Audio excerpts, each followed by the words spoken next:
Jeddah അസീസിയയിൽ പ്രവർത്തിച്ചിരുന്ന piece international സ്കൂളാണ് കഴിഞ്ഞ 4.5 മാസക്കാലമായി അടഞ്ഞുകിടക്കുന്നത്. മലയാളികളും ഇതര സംസ്ഥാനത്തിൽ നിന്നുമുള്ള 400ഓളം കുട്ടികൾ പഠിക്കുന്ന സ്കൂളിൽ വാർഷിക അവധി നേരത്തെ നൽകി ജൂൺ മാസം 11-ന് അടച്ചതിനു ശേഷം ഇതുവരെയും തുറന്നിട്ടില്ല. ഉടനെ തുറക്കും എന്ന മൊബൈൽ മെസ്സേജുകൾ പല പ്രാവശ്യം രക്ഷിതാക്കളിൽ ചിലർക്ക് സ്കൂൾ മാനേജ്മെന്റിന്റെ ഭാഗത്തു നിന്നും ലഭിച്ചിരുന്നെങ്കിലും ഈ തീയതികളിൽ ഒന്നും സ്കൂൾ തുറക്കുകയോ എന്ന് തുറക്കുമെന്ന വ്യക്തമായ മറുപടി മാനേജ്മെന്റിന്റെ ഭാഗത്തു നിന്നും ലഭിക്കുകയോ ചെയ്തില്ലെന്നാണ് രക്ഷിതാക്കളുടെ പരാതി.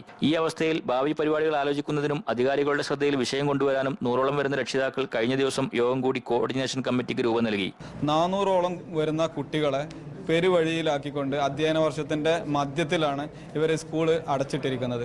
അതിന്റെ പേരിൽ തന്നെ ഞങ്ങൾക്ക് ഇനി വേറൊരു സ്കൂളിലേക്ക് പോയി അഡ്മിഷൻ കിട്ടാനുള്ള സാധ്യത പോലും ഇവർ കാരണം നശിപ്പിക്കപ്പെട്ടിരിക്കുന്നു. തങ്ങളുടെ കുട്ടികളുടെ ഈ വർഷത്തെ അധ്യയനം പാതിവെച്ച് മുടങ്ങിപ്പോകുമെന്ന ആശങ്ക നിലനിൽക്കുന്ന സാഹചര്യത്തിൽ കമ്മ്യൂണിറ്റി സ്കൂളായ ജിദ്ദ ഇന്റർനാഷണൽ ഇന്ത്യൻ സ്കൂൾ വികസിപ്പിക്കുന്നതിന്റെ ഭാഗമായി ആരംഭിക്കുന്ന പുതിയ ബ്ലോക്കിൽ പഠനം മുടങ്ങിയിരിക്കുന്ന തങ്ങളുടെ കുട്ടികൾക്ക് അഡ്മിഷന് മുൻഗണന നൽകണമെന്നും പീസ് ഇന്റർനാഷണൽ സ്കൂളിനെതിരെ നടപടികൾ സ്വീകരിക്കണമെന്നും ആവശ്യപ്പെട്ട് ഇന്ത്യൻ കോൺസുലേറ്റ് ജനറലിനും Jeddah international Indian school managing committee ചെയർമാനും അപേക്ഷ കൊടുത്ത് കാത്തിരിക്കുകയാണ് നിസ്സഹായരായ രക്ഷിതാക്കൾ. അപേക്ഷയുടെ കോപ്പി ഇപ്പോൾ ജിദ്ദയിൽ സന്ദർശനം നടത്തുന്ന PV അബ്ദുൽ വഹാബ് MP നൽകിയിട്ടുണ്ട്. എന്നാൽ സ്കൂൾ സ്പോൺസർഷിപ്പുമായി ബന്ധപ്പെട്ട് തികച്ചും അപ്രതീക്ഷിതമായി സംഭവിച്ച ചില തടസ്സങ്ങൾ കൊണ്ടാണ് സ്കൂൾ അടയ്ക്കേണ്ടി വന്നതെന്നും പ്രശ്നങ്ങൾ പരിഹരിക്കാനുള്ള തീവ്ര പരിശ്രമത്തിലാണ് തങ്ങളെന്നും മാനേജ്മെന്റ് കമ്മിറ്റി അറിയിച്ചു.